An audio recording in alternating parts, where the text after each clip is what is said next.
Hey John. Hey Elise, good to see you. Yeah, how are you doing? Doing great, thanks. I'm just gonna get this thing go away. Uh, how do I go make it go away? Yeah, I can hide him. Great. Good to see you. Thank you for coming. All right, thanks for having me. I just do a rolling start on these calls because I don't have any credits. This is not a podcast. We do not have any credits. We do not have any cringe-inducing intro and outro music. Perfect. I'll bring the We cringe, it's fine. we don't really talk tactics all that much. We mostly talk philosophy. But I do like to start off by asking people, when was the first time you typed how to make money online into Google? Um,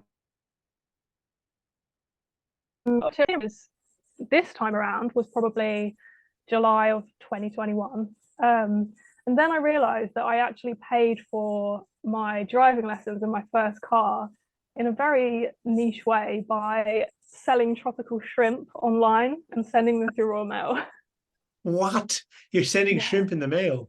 Yeah. So I think this probably like proves my entrepreneurial spirit. So when I was 17, 16, 17, I had this tropical fish tank, which I got as like a well done for getting my GCSEs. Mm-hmm. But I am very lazy and I hated doing the cleaning. So it would always be like green, covered in algae, like classic of, I want a pet, but I don't really want to look after it. So when I was in like the garden center where they sold the fish, they were like, oh, there's these little shrimps that you can get that basically eat all the algae. You never have to worry about cleaning them. But they were like these tiny shrimps. They were maybe like a centimeter or two, and they're about £3, 3.50 each. And I was thinking, that's a lot of money.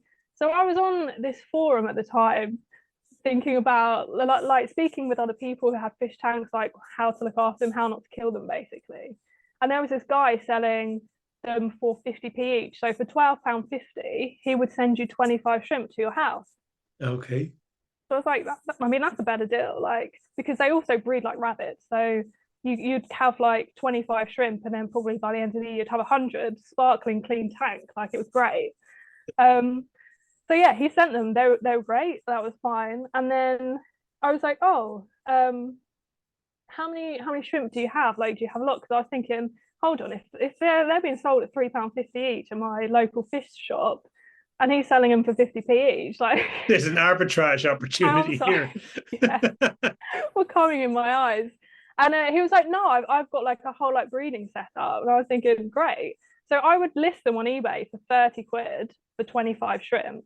And they would literally sell like hotcakes. So when someone would purchase of my eBay, I was like in college having to like deal with all these messages, sending addresses to this guy who would then basically was drop shipping shrimp. Like, so I would get their PayPal, like I get the money, and then ping him off £12.50. I'd keep the other £12.50, and everyone was happy. And I went through my driving lessons and bought a car. So I guess probably then was the first time I got Why are into you it. not a billionaire already? Well, this is the thing. So that went on for like six or 7 months. So it got me through my driving lessons. I still passed when I was 17. So yeah, it's probably 6 or 7 months. And then the guy was like, oh, I'm moving house. He lived maybe 100 miles away. He was like, do you want this whole shrimp setup so you could like keep the business going? But I was obviously like 17, living with my parents. You can imagine just me going downstairs and be like, oh, mum and dad, I've got I'm like going to be a shrimp farmer. I'm dropping out of college. exactly. Like, don't ask questions. But yeah, so I mean, I guess then, but that kind Hear of me out. Hear me out. yeah. So listen, honestly, it's a money maker. But yeah, I mean, this is kind of like the story of my life where I just fall into things like this. I never. It's kind of almost by accident. I just kind of get in these situations, and they seem to work out quite well. Nice. I love it. Hang on one sec. I'm just going to pause the call for just 1 second, okay? Yeah. Didn't everyone miss my shrimp story, or is that still a No, goer? Is that all everyone right? got your shrimp story. We had to stop for some audio issues there. It's Okay, all good again. good. Okay. So you decide not to go into shrimp farming.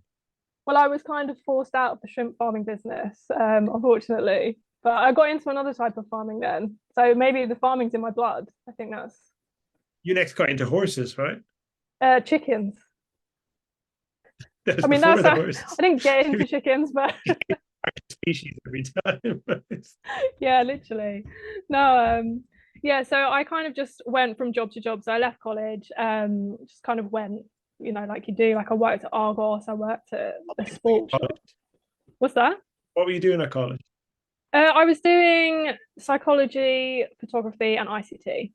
You just not into it. It's boring. Well, all my friends had kind of like a plan. So one of them wanted to be a teacher from the time she was about 8, and so she had a very clear path. Like another one wanted to be a vet.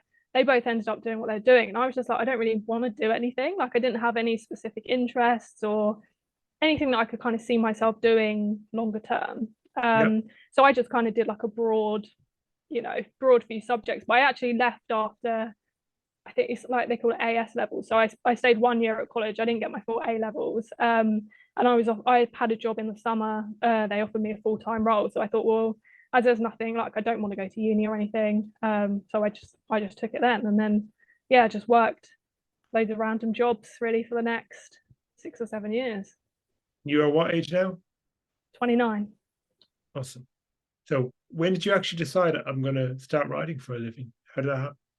Well, it was kind of, again, it wasn't really a choice. So during COVID, I was living in a house share, and I have arthritis. So I'm on quite strong immunosuppressant medication. So basically, I was part of the shielding community. But my housemates weren't. They kind of found it very difficult that they couldn't, just like invite people over to the house and stuff like that. So that was kind of strange. So the only option I had was to move out into my own place. But I'm in the south of England, so like Brighton area, and the rents here are crazy. But I managed to find this kind of, it was like basically it was an outbuilding. So it was like freezing cold in the winter. It had like single paned windows. It wasn't ideal, but it was like I could afford just about to scrape enough money per month to have this flat where I wouldn't have to worry about potentially catching COVID and wiping out my health. So yeah, I was working on the farm at that time with chickens, but I was only making, it was part-time hours, minimum wage, so like £8.21 an hour. So my rent, I think, was 600, and I was earning £750 a month. So I had, that's horrendous. Yeah, and then I also had council tax to pay on top of that. So I literally had maybe like £40 or £50 a month for food, petrol, everything. But at least I was safe. So then I came across an ad from Mike Samuels. Lovely Mike. Why Lovely so Mike. happy stories have Mike Samuels in them in my I life. know, yeah. Well, it's kind of weird because I don't ever remember typing in like how to make money online or anything like that. But it was definitely a Facebook ad I saw him on, and I was like, wow, that sounds cool. And obviously, so with farm work, you start really early in the morning and then you finish. So I would finish at sort of like 12:30, 1. So I'd have all afternoon. And I thought, well, if I could pick up a skill that could even give me £100, £200 extra a month, that would be, make my life more comfortable. So I took the plunge. Luckily he had a payment plan, so I could just. That was what I was going to ask you. I mean, Mike's he's not expensive because it's good value, but he's premium pricing. Let's put it like that. Yeah, and it wasn't cheap. But the way that I kind of saw it at that point was like, it would kind of force me into doing it. Like if you're getting something for free, I could just be sat on my ass in the afternoon thinking, I'm just going to watch another episode on Netflix. But because I'm paying £99 a month or whatever it was that I genuinely couldn't afford, I needed to kind of recoup that money. But as it was, my health then completely tanked. I'd finished the course, but I was too poor. Like I was just about managing to keep up with work, and I got glandular fever, which just completely wiped me out, like with the medication I'm on. So I was pretty much bedbound from like the November to the January. Not being able to work. So then I had my very like small monthly wage of like £750 cut to zero. Wasn't entitled to any benefits that would even cover my rent. And I was tied up into a contract with my flat until the May. So I had like another 6 months of all these outgoings, and then I was basically up shit creek without paddle. So yeah, and then I kind of got a bit better in January. I moved back home. Thankfully, my parents were like, "Come and here, and we'll look after you." Because I was literally bedbound. I was like in bed with my laptop, watching copywriting videos, thinking I need some money soon. And I would literally watch an hour or two on YouTube, and then have to like have a nap for 2 or 3 hours, and then wake up and just do it. And that was it. That was my life for like about a couple of weeks in January, and then I got well enough that I could start prospecting, and then it just kind of went on Upwork, and it went from there. So you got your first client on Upwork. Yeah. Say a little bit about that. Like, was it one of those like get your first 20 quid job and it's like you feel like Harry Potter? It literally was that. It was I did it was a whole website copy for $20 of some like paving firm in, I can't even remember where it was, somewhere in the US. And then the same guy asked me to do another one for like a pool servicing sort of maintenance company. But I was thinking like, wow, like $40, that would take me, that's like a whole day's shift on the farm. And I've just been like laying in bed doing that. So that was like kind of the first thing, like, oh, that's like, this could work, you know?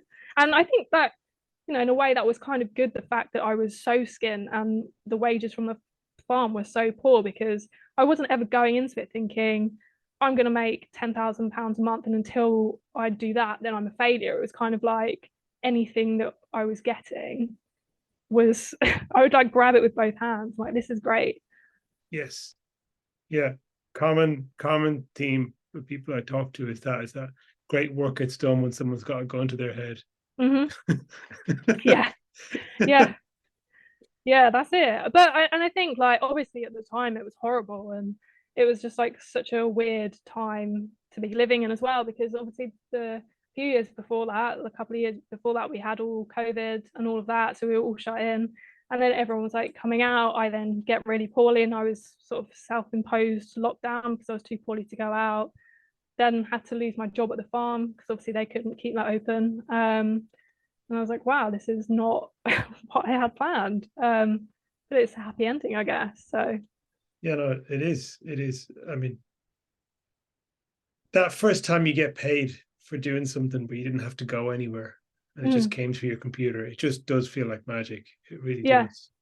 Yeah, I remember as well, like I think my second job I was quite lucky. I had it was like an Australian skincare company. They all wanted me to write 2 blogs, but they offered me $150 per blog. And I remember going down, I was like, oh my God, mum and dad, like, and they were like, that sounds like a scam. Surely that's a scam. And I was like, no, it's like, this is real life. Because, you know, like $300 was like, at that point in time, was literally 2 weeks' wages for me. And I was like, you know, doing it in an afternoon. So it just seemed like such a massive deal. And it did kind of give me the confidence and obviously the feedback on my Upwork profile to carry on, really. Yeah, it's amazing. It's easy to forget. I mean, you know, I got into this a different way where I had a pretty well-paid job and a comfortable life and company car, and company paid the rent for my house and all this kind of stuff beforehand, but I was absolutely miserable and stressed out, and I just jacked all in. But it's a great reminder how like it can really be transformative. And then when you step into this world of like just doing stuff yourself and getting deals together and whatever, and you see the amounts of money that are changing hands, it just shifts your perspective a lot and realize, oh, you know, this like scarcity reality I was living in is just a little crappy corner of the world. There's actually plenty of people having great lives out there, and there's a lot more to be had if I want it, and I can probably jump in because they don't seem all that much smarter than me, and they don't have like, you know, giant brains like heads the size, right? Yeah, no, definitely. And I think, you know, as horrible as it was, I'm always the kind of person, like we've spoken about it on the call before, like I would never ever think that I would be the kind of person that could be making the sort of money that I am. And I think the only reason that I took the plunge and started putting myself out there and started doing things was because I had to. If I was still on the, like, I could easily have still been on the farm now, still been, you know, working until 12-1, and I wouldn't have necessarily been like, oh, let's try and make some money online, because I didn't need to. But the fact that I needed to do that, I still had to pay, although I'd moved back in with my parents, like my rent contract was up until May, so I still had 6 months or like 4 months of rental payments that I needed to pay. You didn't just shove it. You didn't just say, "No, mate, you're all right." Well, I was signed into a contract, so I couldn't get out of it. I have like, a slightly different view about contracts than you do, clearly. Yeah. So I was just like, but I'm glad it worked out, because like I say, like I wouldn't have had the confidence, or I would have always thought, oh no, like that's not for me. I know there's all these people making money online, but I definitely am not part of that group. Like I could never do that. Okay.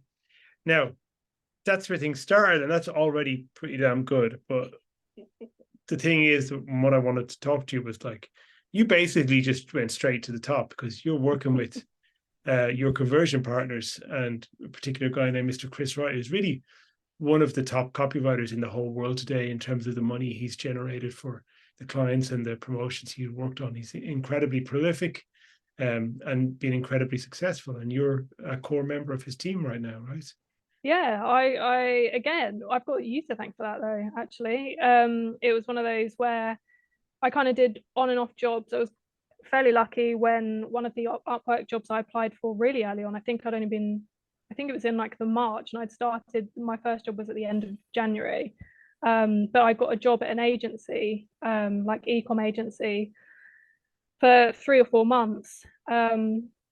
And that was kind of thrown in at the deep end, because it was sort of like 9 to 5 hours. We had loads of clients, like I was expecting to like churn out copy. And because it was like so fast paced, I didn't have any time to be like, this is crap, this isn't great. It was just like, we need it done. So I think in a way I wasn't able to have that sort of like perfectionist mindset. It was just like, I need to get it done. So I did learn an incredible amount there. And then they actually shut down the agency. They offered it to me, but at the time I was like, look, I've been literally copywriting for 3 months. I don't really want to take on the clients. And, there was other members of staff as well. So I was like, I want to do my own thing. Why did they shut down? So the guy that was running it was a guy called James. And he basically started it. I think he started it during COVID, but he kind of realized that whilst he didn't mind running the agency, what he liked doing was basically closing the clients. So he liked finding the clients, he liked getting on calls with them, but he didn't like running an agency. He didn't like dealing with the staff. He didn't like dealing with, like the flows and everything. So I think he did some sort of like closing course and just became a full-time closer. So he landed a job then, yeah. And then, so by the time you got to meet Chris Wright, and yeah, I sometimes forget this, I referred you to Chris Wright. You reached out to me. So when you reached out to me, how long had you been copywriting at that point? So I think that was in the July, so less than 6 months. And what I think I posted a job up on something like called the Copy Job Board, didn't I? Yeah, that was it. So I'm also part of the Copywriting Collective Discord, which is like a massive part of why I am where I am today, because of like the free feedback and training and just lovely people on there. But one of my friends on there actually posted a job, and it was just such one of those like strange coincidences that one of my Upwork jobs had finished literally a day before, and then he posted this like, oh, anyone interested, like John's a great guy. So I checked it out and then sent you a message, and that's when you referred me to Chris. And yeah, and I can't even remember what it was. You know what? I think it was just like a load of people had reached out and been kind of just rude, or what's a job, or like, being just being idiots. Like, when you take the time to write out a detailed gig description and people send you these messages that are either clear they didn't even bother to really read it, they just read the first and the last line, or they have some sort of entitled attitude, like, where they want you to jump through hoops for them to even apply. And most applications are like that. They're either incompetent or entitled. And I didn't even give you the gig. I'd already given the gig to somebody else by the time you reached out to me. Yeah, that's right. Yeah. But something about the way you reached out was just like, oh, this person is cool. This person sort of deserves a chance of some sort, because you just had a good attitude. Yeah. I can't even remember like how I reached out, because I don't either. I only just remember the feeling. I don't remember. I think it was on Telegram, actually. I think I downloaded Telegram to speak to you. But yeah, and then I I was probably quite naive. Had I been more involved in the copy space, I'd probably be like, oh my God, Chris Wright, like, well, this is way above my level. But I was just like, oh, yeah, okay, I'm going to send this guy an email, knowing absolutely nothing about him, what he does.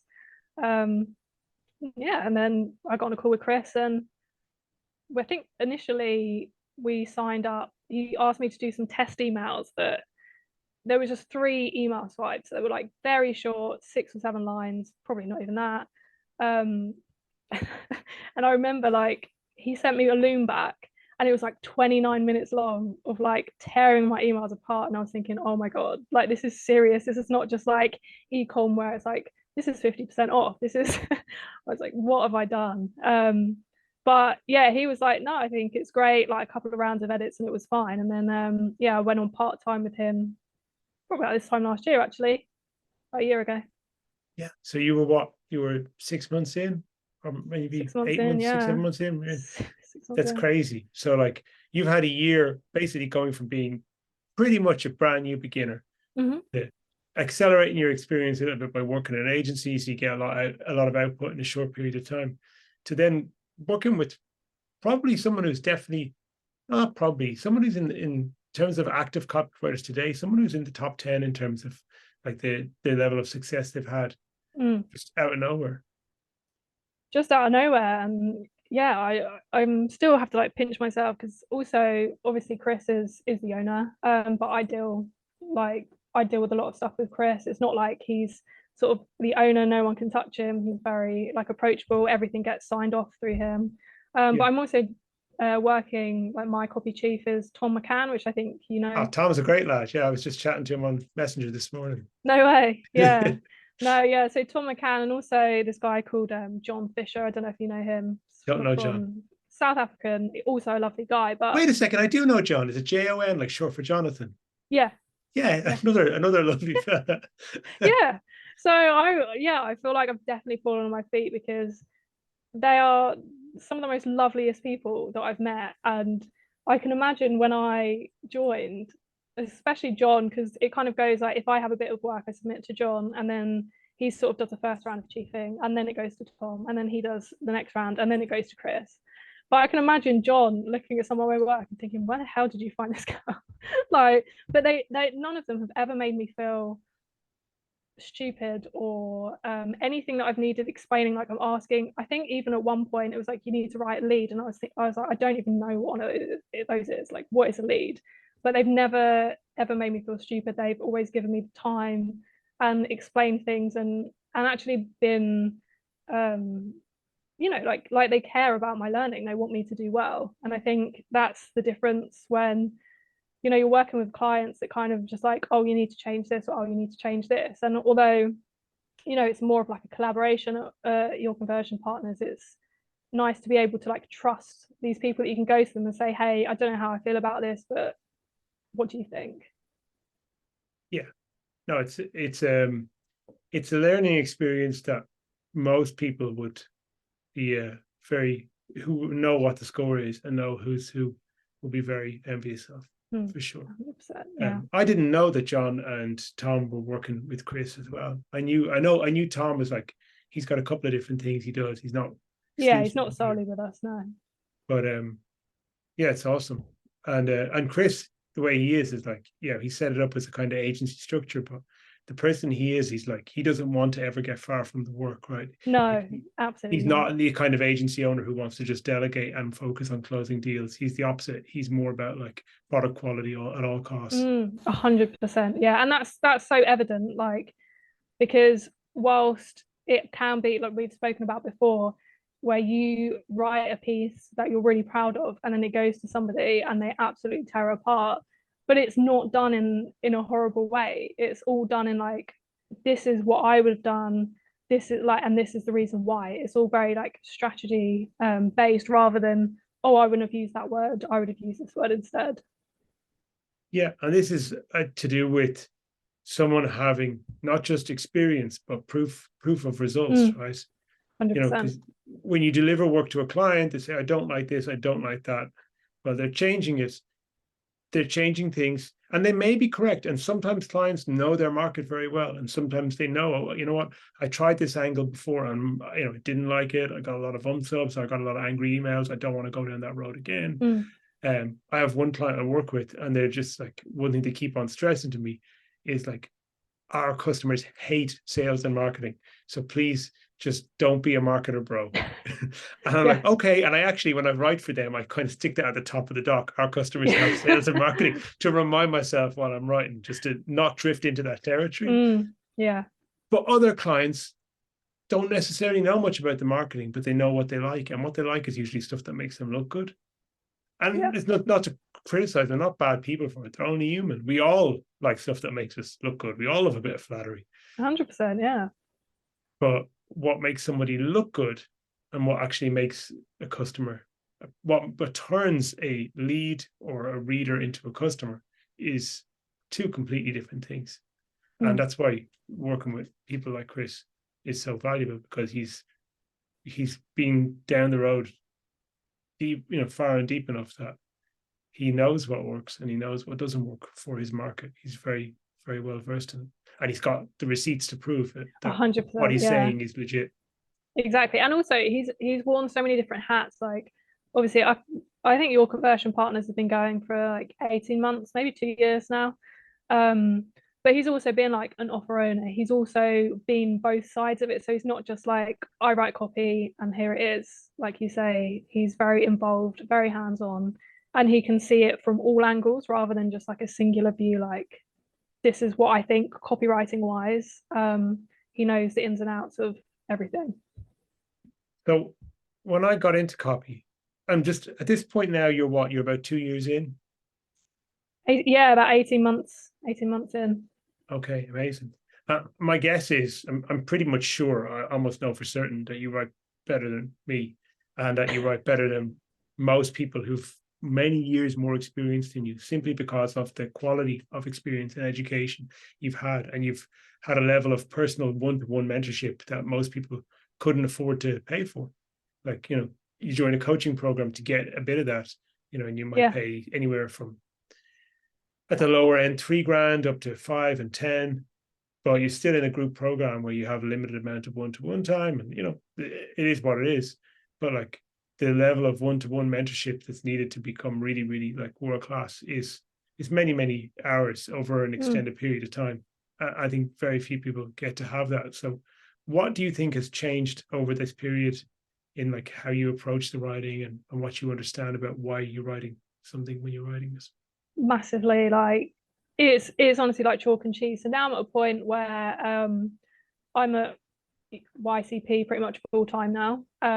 So anytime I sit down to write copy, it's high level copy. It's not just sort of what I was doing before. But yeah, I think, the biggest thing I think is trusting myself, because there are times where I've literally gone to Tom and I've said, I think this is really shit, and if it is, please tell me, because I trust him enough to be like, I mean, he wouldn't probably turn around and say this is really shit, try again, but I trust him enough to be like, I see what you're doing here, have you thought about doing this? But I think I'm learning how to trust myself more, because there's things that I've tried and I've been really confident that things are going to work, and then it's gone to John or it's gone to Tom and it's come back with like 20 edits.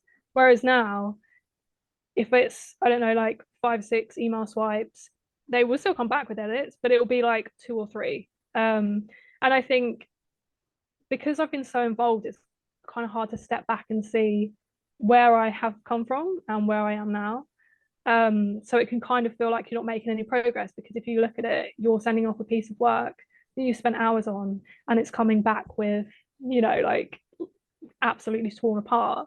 But then you think of, actually, this time last year when I was starting, I was getting half an hour Loom videos on maybe like 200 words.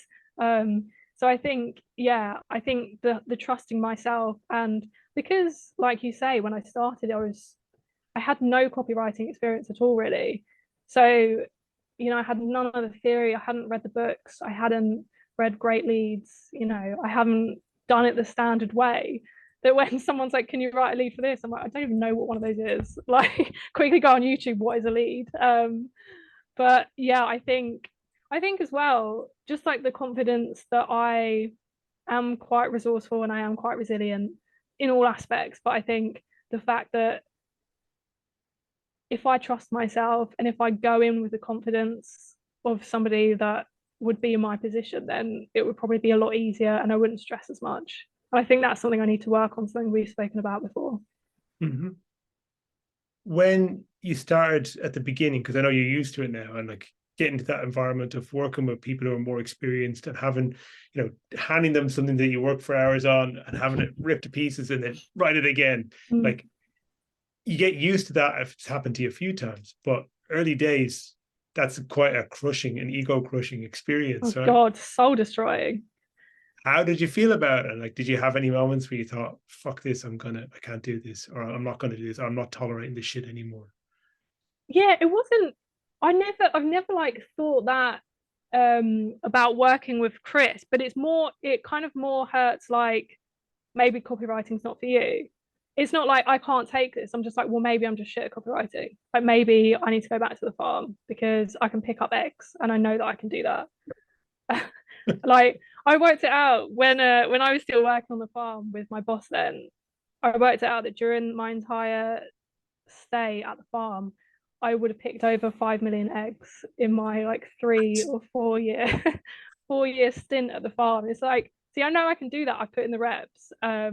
And there has been time, and even now, like certain times, if I'm doing something new, like a bit of work will come back, and I'm like, I'm going back to the farm. Like I've got my boss on speed dial. Like, please take me back. But yeah, I think it's just kind of like it's that thing, isn't it, where they say you need to separate yourself from the work, and it does get easier. And I kind of now look at it as like a learning experience rather than your shit at copywriting. And I think that's kind of been my saving grace, really. And you said you've kind of come at this from the experiential perspective, where everything you got and everything you've learned has come from just actually doing work and then getting it critiqued. And you didn't do all the stuff of reading all the books and being the hobbyist before you actually decided to get your shit together to do it, which is what most people did. It's what I did, what so many people I know did. They thought about it for a long time. They read a bunch of books before they actually got going with it. Have you now gone back and said, I need to read those books? Or you're just like, I don't need to read those books because I'm already doing it? I have. But I've always been like a very visual learner. Like even through school, the subjects that I excelled at were all very hands-on. So I was like, really good at PE. I was really good at like DT food. Those were what I was good at because I was doing it. If you sat me down with a textbook for maths or even like English, it doesn't do a lot for me, and I found it very difficult to learn in that sort of environment. So I feel like I could read all the books. I could take a year off and read every copywriting book, but it wouldn't be as beneficial to me as actually doing it, trying things out and getting the feedback of like from the guys that I do. So yeah, I mean, like I have picked up the books, but it kind of goes in one eye and out the other. It's just I find it a lot easier to learn by doing rather than by reading. Nice. And one thing I noticed for myself was I got into copywriting, started to work, and a lot of us came in, again, different way to you. Yours is quite an uncommon way, and got into some kind of a biz up where they bought a biz up, and or a copywriting course where they'll say it's not a biz up, but it's like it is, because they sell copywriting as a solution to a life problem. And it's like you get into it and you realize it's a skilled trade. It's like carpentry or plumbing, right? You need to practice and you need to get good. And there are levels to this stuff. Like the person who can fix a sink and taps at home is not the same person that can fit out like a cooling system in a massive industrial building or whatever. Yeah. And actually, just if Mike Samuels is this, Mike, I'm not suggesting that you're selling this off. You're very transparent about what it is, and that people actually have to work, that there's no scratching your balls all day long and 10 grand showing up in your bank account for nothing. So we got to give Mike some credit there. We do. But I got in thinking, okay, copywriting is the thing, the words make the money, blah, blah, blah, because that's got copywriters, that's the copywriting mythology, and it serves every copywriter to believe that. But you get a bit in and you start to learn, oh, well, copywriting is actually, it serves a master. Everything serves a master, and the master copywriting serves as marketing. And that really, like, I've used the metaphor of copywriting is like the sharp tip on a spear. Like, that thing has to be sharp to pierce through the armor, but it needs to have an arrowhead behind it, or a spearhead behind it. And that spearhead is the offer. And then it needs to have a shaft behind it to give it some weight so it can be thrown. Yeah. And then the shaft is the audience, it's the market. And like, without a nice sharp point, it ain't getting where it needs to go.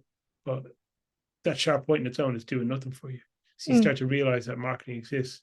So like, just wanted to kind of get your take on that, and like, where have you got to now with sort of understanding where your copy fits into the whole sales cycle and how a business works? Yeah, I mean, I think it's quite good because so when I started with Chris, I was doing like the sort of the side quests, if you like, so to speak. So I was doing like email swipes, I was doing things like that, and then I got moved on to upsells and downsells, and then sort of doing things like that, and then I would rewrite a lead, for example, different headlines. So it's kind of like step by step. And now I'm at the point where like I've written a full promo, which I think went live last month. But yeah, I think because before I would see like a sales page, for example, and just kind of thought that it would just existed in a bubble. And I was like, all right, that's a sales page. Not even thinking about, how they got there. What about like the native ads? What about what comes after that? What about what comes, during that, and the different points? So like there's so many, it's so much more technical than there's some words on a page. And I think like a lot of these solutions out there that kind of are like the templated copy, I was just like, oh, that must work, because if it's worked for this, like it will work for that. But like you say, it's one tiny part, and without the rest, like it won't work. It's not as simple as, this exists in a vacuum. You need to look at the whole picture, and Chris is actually really good at explaining that. He'll never just say, you need to do this task, here's the info, and here's what you need to do. Like he always, it almost like is like a lesson every day, because even if I'm just writing a new lead or a new hook, he will explain why I'm doing that and why it hasn't worked, and he'll go through like the heat map and saying, oh, this is where people are dropping off, this is why they're dropping off, so how about we change this. And I think that's been a massive reason as to why I've grown so much as a copywriter, because I'm not just following it, like I'm writing a new hook for that and that's it. I'm getting like the whole behind the scenes. And yeah, it's very intricate, but I find it really interesting actually seeing how it all works and how it comes together in the end. So that's really good. It's amazing. I mean, your story is one of my favorite stories, just because yeah, you just compress time, like, yeah, so I much. did. My copywriting friends say that I've like done a speed run of copywriting, and I think that's kind of fair. So when you like look at work now, when you write something, what tells you that you've written something good? Not, I don't know. Again, we've spoken about this in the past, but I have no confidence in myself. So anything that I write, I'm like, for example, so I took 10 days off, which is the first break, like full break away from copywriting I had since I started last January. So the first break in 18 months. And I came back, and because of like certain things in the business, there was a task that needed to be done. So I came back on the Wednesday and the deadline was Friday. And it was, in a way, it was quite good because I was just thrown in at the deep end again. I didn't have time to think like, oh, I need to make this perfect. It was just a case of like, the client needs this by Friday. There was no sort of easing back into work. So I wrote it. I did the best I could. It was like a promo that I've never written for before. So I was kind of like out the loop there, but I did what I could, and with the time that I had, and I sent it off expecting it to be horrendous, and I wasn't proud of it. And I was like, this is so bad. Like, if I had more time, I would do this. If I had more time, I'd do this. And I like sent it to John. I think he had maybe one edit, and I sent it to Tom and he was like, no edits, like send it to the client. And I'm thinking, like, I think the more you get in your head and the more you put pressure on yourself and the more you put perfection as like the top of the thing that you need to achieve, you're never going to get there. Like sometimes just getting it done, and you need to, like, I think having had the experience I've had over the last year, obviously it wasn't going to be shit, but in my head it was the worst thing I've ever written. But then, you know, it goes to Tom and it goes to John and they're like, wow, this is great, well done, like no edits. So yeah, I think that's something I'm definitely working on. But again, like, because I didn't come from the, I read this book and this book said I need to do this, or I read this book and this said that a lead needs to have this, and because I never had that and it's all been done on doing, I don't have anything to cross-reference. I just have to trust myself. And yeah, as I say, it's a work in progress, I think. But when you come to write for something new now, do you have a specific research process you go through to start kind of understanding the subject matter, understanding the market? I mean, I'm quite lucky in the sense that a lot of what we do at YCP, so like I've had a lot of weight loss offers, so I've been immersed in that for like a year, so we've often done it, and like a lot of our clients are people that have been in the industry, so it's not like they are unknown. So often they will come and say, this is what we're targeting, and this is the type of weight loss we're targeting, rather than just like, here's a supplement, you need to sell it. So I think it's like an accumulation of that. Obviously I do my own research, and we do like briefs for every project now, so we'll physically write it down, like what are the pain points, what are the shorter term pain points, what are the longer term pain points, and things like that. So it is like very documented, but also a lot of it comes from just experience, which, yeah, again, like you say, I was going to say lucky. I've been so lucky to have had the experience, but you know, I have put in the work over the last year, Yes. and I draw from that quite a bit now. Yes, I mean, you worked really hard, and you and me talked about this in a one-to-one before. But I think also, like there has been an element of certainly good fortune, and particularly in the fact that, like what you said about the client comes with research done, they know what they want, and they have an idea. Like they're not new people, right? They're people who've been in the business. They know what they want. They know what their product is, and they know who they want to sell it to. Yeah, and having that clarity from their side makes your job much more straightforward because there's certainty there. Whereas yeah, the more common situation for a lot of copywriters is the client doesn't know what they want, and they just know that they want money to fall from the sky. yeah, from the magic money tree. But there's this is an important thing, is like that getting to work with people who know what they want just makes everyone's life better. Yeah. And if once you've had that experience of working with people who know what they want, where they're going, you don't want to work with other people, and you see it. I mean, I know my own experience, early days, I didn't know because I was naive and new to the industry. So I thought, like, this is my job. Yeah. And then, so of course you do what you think your job is, and then you bring it to them and they're not happy because, of course, they're not happy because they don't want what they want in the first place. They never knew. And so whatever you bring them is not going to be what they want. Yeah. Yeah. But it took me ages to figure this out, like that actually you need to work with people who know what they want, and then the work will be so much better.